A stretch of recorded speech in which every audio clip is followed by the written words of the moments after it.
Greetings, friends. This is a short video of asking some of the people in our community what they were doing in 1966 and how did they enjoy England win at that point. So enjoy this little interviews. Right, when 1966, I was actually with family in front of a tiny television set, and there must have been, at least 10 people in a room watching this cup final.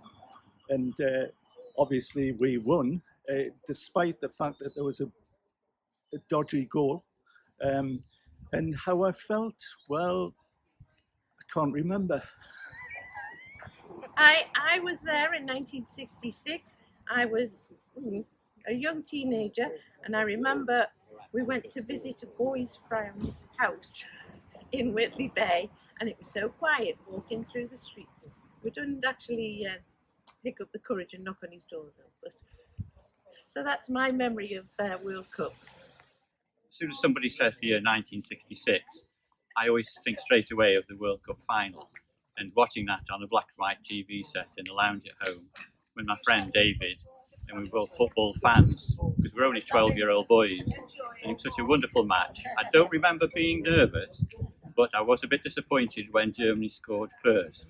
But still, England triumphed, and we were so excited at the end. We both went outside into the garden and played football, and we were Bobby Moore and Bobby Charlton and Jeff Hurst, and it was such a wonderful occasion. So I hope they do well tonight. What were you doing? I was youth hostling in Ireland with a friend just after my 21st birthday, would you believe? And we watched the game in a youth hostel in Cork. Kept very quiet because it was full of Irishmen and they were shouting for Germany. Anyway, I hope they win tonight. I'm sure they will.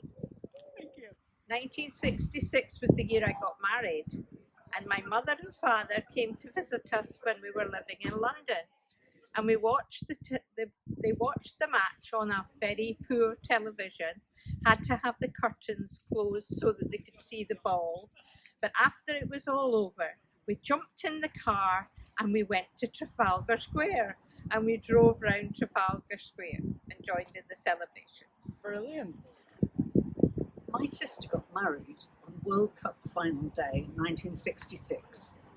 And so the first thing that happened was that my uncle Stan gave up his ticket for the final because he was being asked to do the speech for the bride and groom. So that was really very special. And then we had television screens all the way around the room where the reception was, so that we could all watch it at the same time as eating. And then it went into extra time, and the wedding venue said, "Please, can you leave?" So we all rushed home to catch extra time. And my father got so worked up he had to walk to the top of the garden as the day had been too much for him. I watched the match with my dad. I was about 11 years old and we were on top of the world. We thought we couldn't be beat at anything, but really enjoyed the match and the celebrations afterwards. Thank you.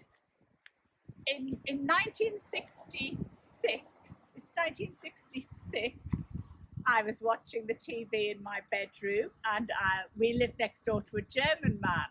And so there was great competition with our neighbours, and we were delighted when we won. And it was so exciting. And obviously I've got great expectations for the game tonight. So come on, get the goals in.